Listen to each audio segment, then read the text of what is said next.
Tu es vraiment un vieil homme ennuyeux. À quoi bon être dans l'entreprise? C'est agréable d'être un perdant qui est protégé par le patron. J'aimerais être comme toi. J'ai été critiqué par un jeune employé qui m'a regardé de haut. Je n'ai même pas pu trouver la force de lui répondre. J'avais l'habitude d'être seul à l'école. J'étais comme ça même en présence d'un charmant gestionnaire qui se souciait de moi. J'avais complètement perdu de vue qui j'étais. Mais un jour, j'ai soudain été invité à parler espagnol lors d'une conférence d'affaires pour un contrat de 30 millions de dollars. Le beau gestionnaire était acculé. Quand je l'ai vu en difficulté, je n'ai pas pu rester immobile. Et sans réfléchir, j'ai fait quelque chose. Je m'appelle Owen Moore et j'ai 40 ans. J'étais intelligent depuis mon enfance. J'étais si heureux que mes parents me félicitent pour cela, alors j'ai étudié dur. Aux examens de fin d'études moyennes, j'ai terminé 3e du pays, ce qui était une bonne réalisation. Cependant, d'un autre côté, j'ai passé mes journées seul. Juste parce que j'étais plus intelligent que les autres enfants ont commencé à s'éloigner de moi. Quand j'étais à l'école, j'essayais de ne pas me démarquer. Même maintenant, en tant qu'adulte, cela en est devenu une habitude. Je n'ai rien dit à personne que j'ai obtenu mon diplôme de Harvard. Avec les honneurs. Waouh. As-tu obtenu ton diplôme de Harvard? Lors d'un entretien avec une grande entreprise, l'intervieweur a été impressionné par le fait que j'ai obtenu mon diplôme de Harvard. Bien sûr, je ne leur ai pas dit que j'avais obtenu mon diplôme en premier de ma classe. Je pensais que cela me donnerait un avantage dans le processus d'embauche. Mais même à ce moment-là, je me suis inquiété d'être regardé avec intérêt plus tard. Je leur ai caché ce fait. Je me détestais pour cela. Je compte sur toi. Oh, je vous remercie. Je suppose que c'est parce que j'ai obtenu mon diplôme de l'université Harvard que j'ai reçu une réponse immédiate que j'avais été embauché. Malgré le fait de me sentir dépassé par leurs attentes, j'ai souri pour cacher mes sentiments. Je pensais que ce serait la même vie qu'en tant qu'étudiant, jusqu'à ce moment-là. Ravi de vous rencontrer. Je suis Sophia Miller, la directrice. J'ai hâte de travailler avec toi, Pierre. Je suis allé au département auquel j'ai été conduit. Sophia, qui serait ma patronne, s'est présentée. Elle était très belle et intelligente. Je suis allé au département où Chloé, qui serait ma chef, s'est présentée. Elle était très belle et intelligente. Je m'appelle Owen Moore. C'est un plaisir de vous rencontrer aussi. J'étais nerveux au début parce qu'elle était la chef féminine. Cependant, après avoir terminé les salutations et pendant qu'elle m'enseignait sur le travail, j'ai commencé à l'admirer. J'espérais pouvoir être un patron et enseigner aux autres aussi efficacement qu'elle l'a fait. Mais encore une fois, j'avais peur d'être seul si je le faisais. C'était dur pour moi d'être moi-même. Cependant, j'ai suivi les conseils de Chloé et j'ai continué à travailler. Chloé, d'un autre côté, était consciente de ma véritable identité. Elle était sceptique quant à ma personnalité, comme si je m'étais enfermé au travail. Elle est donc venue me rendre visite pendant la pause. Tu ne veux pas prendre un café avec moi? J'avais envie de discuter un peu avec toi. Avec moi? Nous allions faire une pause, mais je ne m'attendais pas à ce que Chloé m'invite. J'étais perplexe face à la soudaineté de la situation. Désolé. Je viens de t'inviter pour un café, alors je ne m'attendais pas à ce que tu sois si surpris. Eh bien, c'est juste que je ne m'attendais pas à ce que tu me parles en dehors du travail. Eh bien, tu es un homme de peu de mots, Owen. Je me demandais juste. La communication est une partie importante du travail. Alors, pourquoi ne pas bavarder un peu? Son sourire était inhabituel par rapport à sa démarche habituellement sévère. Je la trouvais très attachante. Pour une raison quelconque, j'ai commencé à être nerveux, mais je me suis calmé quand j'ai réalisé qu'elle avait raison. Je me demandais si j'avais évité les gens trop. J'ai accepté l'invitation de Chloé à bavarder un peu. J'ai quitté mon bureau et suis sorti du bureau avec Chloé. Si je ne me trompe pas, tu es diplômé de Harvard, n'est-ce pas? Je me demande si tu n'as pas parlé à d'autres personnes depuis. C'est vrai. Je ne suis pas très bon pour ça. J'étais nerveux parce qu'elle avait raison.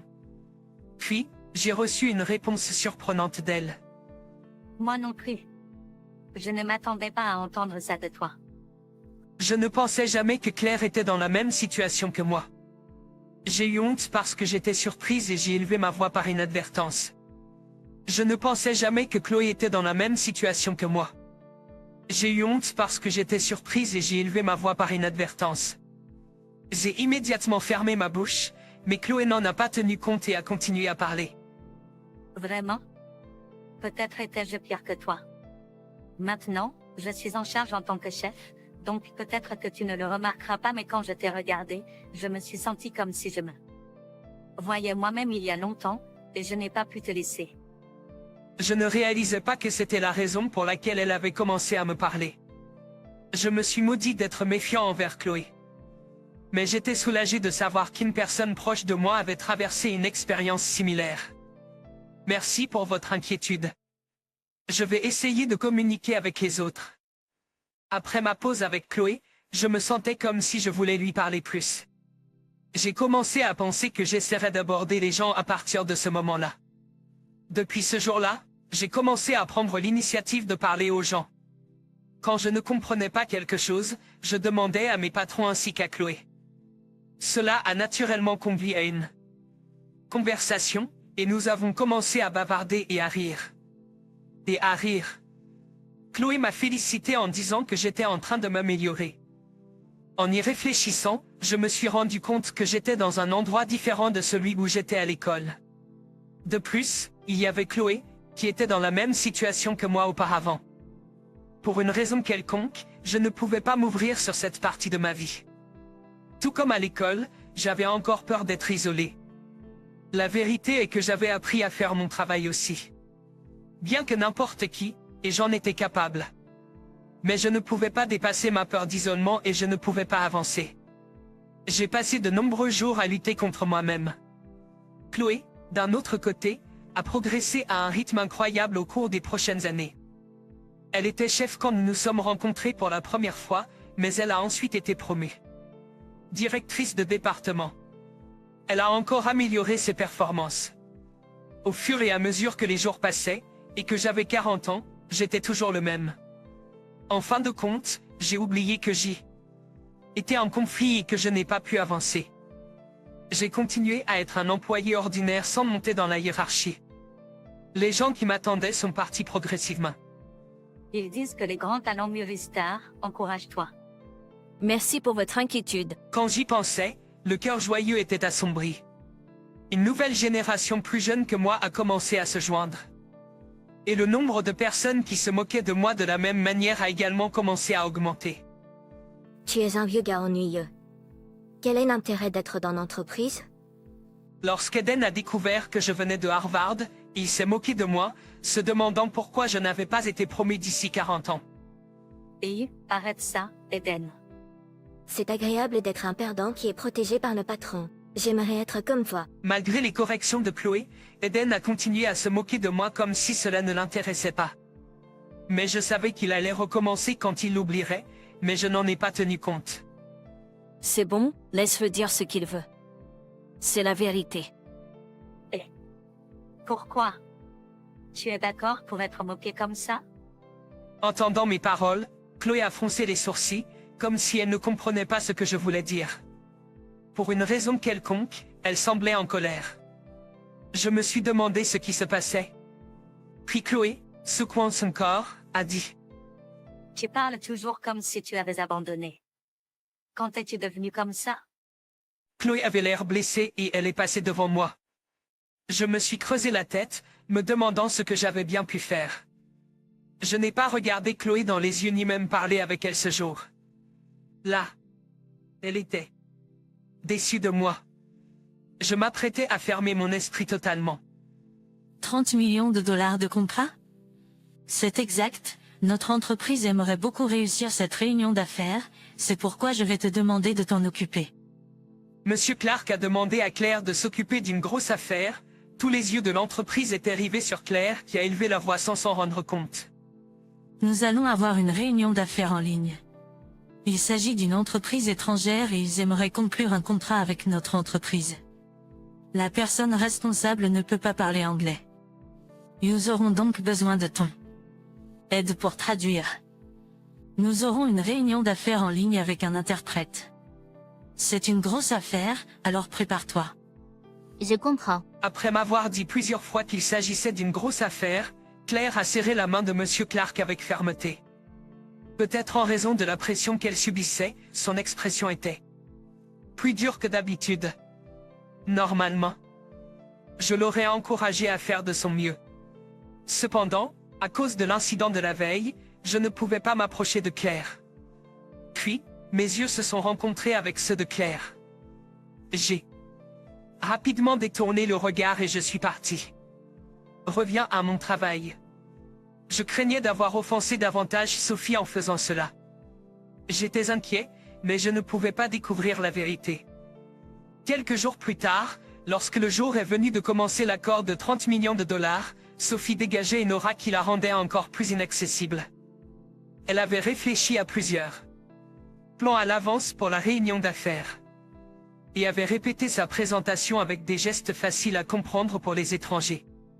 Elle était bien préparée, comme toujours. Lorsque je travaillais tard, je passais devant la pièce préparée pour la réunion d'affaires en ligne. Je la voyais souvent s'entraîner pour la réunion. J'étais secrètement impressionné par ses efforts incompréhensibles et le fait qu'elle travaillait dur toute seule. La réunion d'affaires en ligne était prévue un jour après les heures normales. Je savais que Sophie serait bien, mais lorsque je regardais discrètement dans la pièce, j'entendais la voix surprise de Sophie provenant de l'intérieur. Elle parlait apparemment à Monsieur Clark de quelque chose. Qu'est-ce que tu viens de dire? Avez-vous dit que l'interprète s'est subitement senti mal? Lâche-moi, tu n'as pas à écouter. Lâche-moi, tu n'as pas à écouter. Pensez-vous que nous pouvons intervenir dans cette situation et gâcher l'accord de 30 millions de dollars? Nous allons mettre l'entreprise dans l'embarras. Owen était stupéfait d'entendre crier parce que je crie rarement. Il a obtempéré sans rien ajouter de plus. J'ai regardé à l'intérieur de la pièce à nouveau, et heureusement, Sophie et Monsieur Clark n'avaient pas remarqué notre présence. De quoi diable parle-t-il à l'intérieur? Il semble y avoir eu des problèmes avec l'accord de 30 millions de dollars.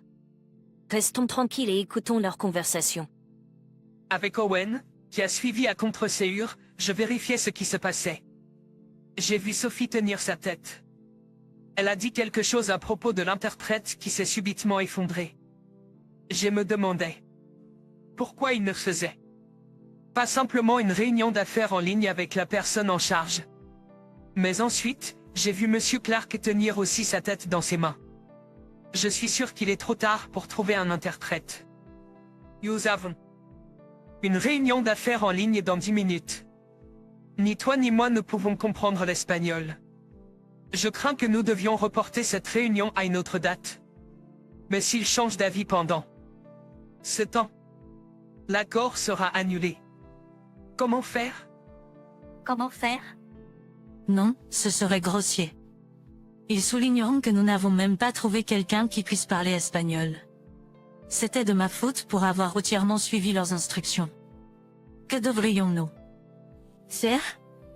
D'après ce que j'ai entendu de l'échange entre Claire et Monsieur Clark, il semble que l'interprète de l'autre côté se soit effondré et que personne ne soit disponible pour le remplacer.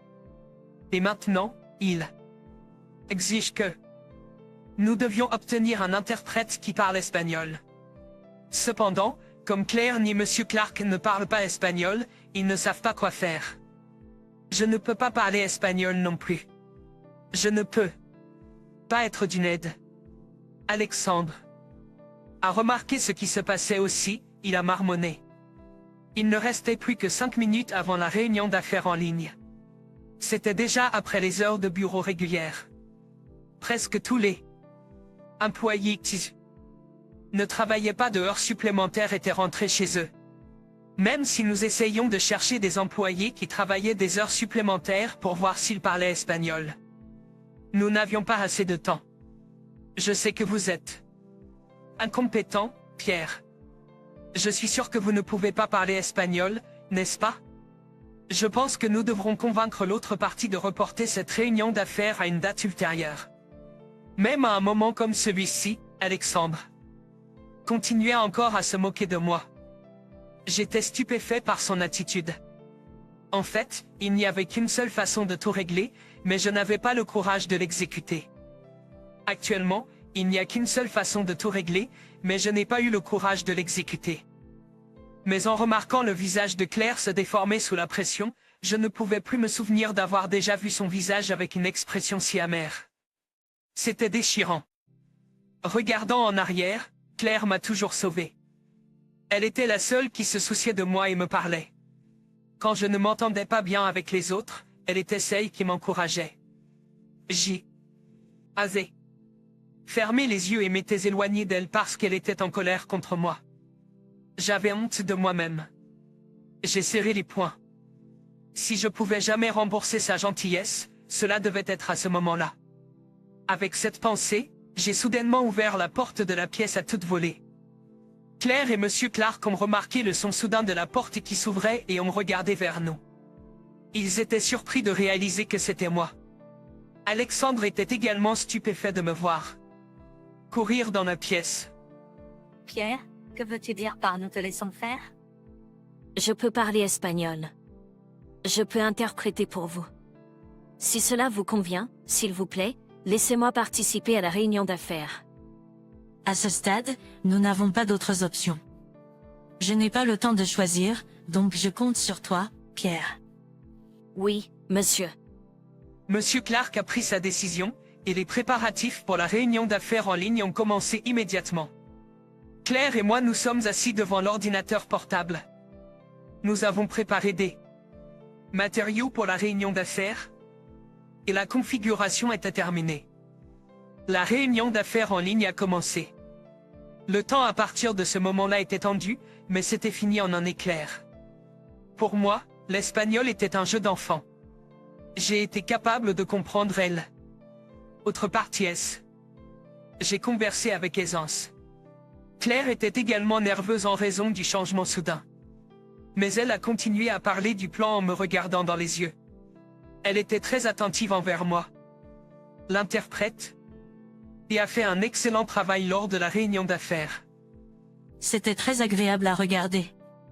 Tout était si fluide, et j'ai remarqué que vous deux avez travaillé en parfaite harmonie. Votre nom est Pierre, n'est-ce pas?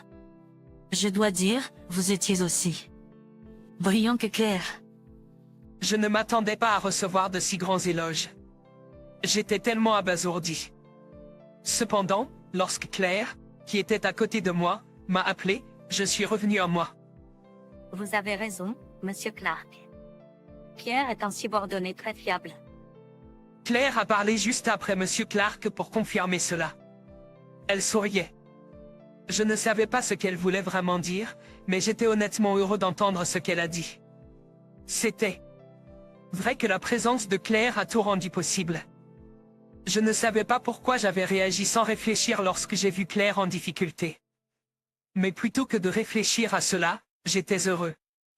De là, voir et Monsieur Clark sourire, et je étais si heureux que la réunion d'affaires montrait des signes de succès.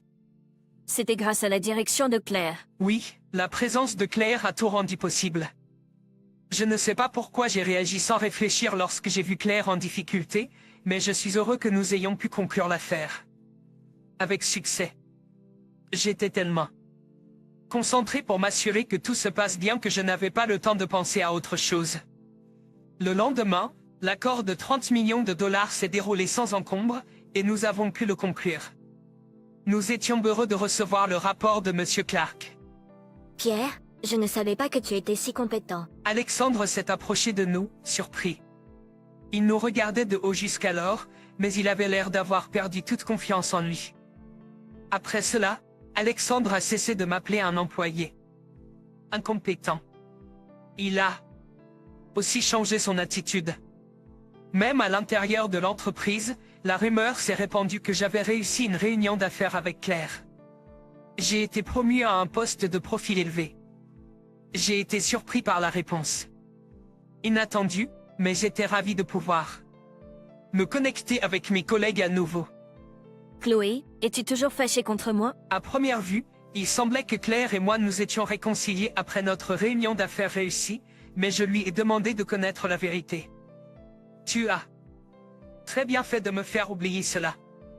Owen, tu as accompli une chose incroyable. Je ne suis plus en colère. J'étais soulagé de la voir me regarder droit dans les yeux avec un sourire. C'était tout ce dont j'avais besoin de savoir. Et Owen, tu n'es pas un simple diplômé de Harvard, n'est-ce pas? Ah. Qu'est-ce que tu veux dire? Notre entreprise est une grande corporation. Parmi les nombreux employés, il ne serait pas surprenant que tes anciens camarades de classe soient dans d'autres départements. Quand la nouvelle s'est répandue dans l'entreprise selon laquelle la réunion d'affaires avait été un succès, une personne est venue me voir, affirmant fièrement être ton ex-camarade de classe. Je n'avais jamais eu d'amis dans ma vie. Je ne savais pas qui c'était. J'étais très curieux de savoir ce que Claire et ton ex-camarade de classe s'étaient dit. Peut-être qu'elle a senti ma préoccupation. Claire a immédiatement continué. Eh bien, je lui ai demandé de me parler plus de toi, et il a fait.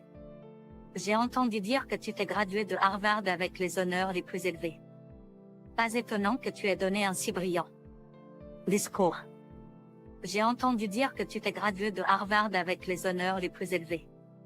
Pas étonnant que tu aies donné un si brillant discours. Ce n'est pas si spécial. C'est le seul titre que j'ai. Tu m'avais promis que tu travaillerais dur pour surmonter cela. Mais tu as perdu confiance en toi et tu as cessé de faire des efforts. Le visage de Claire était triste alors qu'elle se remémorait. Je me suis maudit pour avoir laissé cela arriver, mais elle a secoué cette expression et a souri. Tu peux être toi-même. Tu as la preuve de cela lors de la réunion d'affaires d'hier, n'est-ce pas? Tu n'as pas à cacher tes capacités et à être sensible à l'humeur des autres, tout comme quand tu l'étais quand tu étais étudiant. Tu n'es plus seul, Owen. Les mots de Claire résonnaient soudain dans mon cœur. Je me suis retrouvée à pleurer à chaudes larmes. Je suis désolée. Je ne devrais pas pleurer. Ah, ne t'inquiète pas. C'est aussi une partie de toi qui te définit. Claire, tu es méchante. Toi, tu parles. Tu n'es pas honnête. Essuyant mes larmes avec mon bras, nous avons conversé comme si nous étions amis. Nous avions formé un lien bien plus fort qu'avant. Nous avons continué à avoir une relation patron-subordonné. Moi, j'ai été reconnue par Monsieur Clark pour mes talents, et après cela, j'ai été sélectionnée pour les réunions d'affaires. Je me suis habituée aux réunions d'affaires, et nous sommes devenus de bons partenaires commerciaux. Et, tu ne veux pas aller boire un verre après le travail? J'adorerais avoir un verre avec toi, Pierre. Chloé, je vais me faire beaucoup d'ennemis si je sors boire avec toi. Chloé m'a invité au milieu du bureau. J'ai reçu beaucoup de regards des employés masculins qui écoutaient la conversation. Elle ne semblait pas s'en rendre compte. Elle est populaire auprès des hommes, mais comme elle est difficile à aborder, elle est considérée comme étant dans une autre ligue. Moi, qui suis positionnée comme un partenaire d'affaires avec une telle personne d'une autre ligue, était de nouveau détestée par les gens du bureau, mais j'ai essayé de ne plus me soucier de ce que pensent les gens autour de moi. D'accord, juste un verre. C'est ce que je disais. Alors, allons-y, Pierre. Puis, elle se précipitait vers l'extérieur du bureau. Je n'ai pas eu d'autre choix que de la suivre. Alors que nous marchions vers le bar, je pensais secrètement qu'elle ne remarquerait pas mes sentiments pour elle pour le moment. Alors que nous marchions vers le bar, je pensais secrètement qu'elle ne remarquerait pas mes sentiments pour elle pour le moment.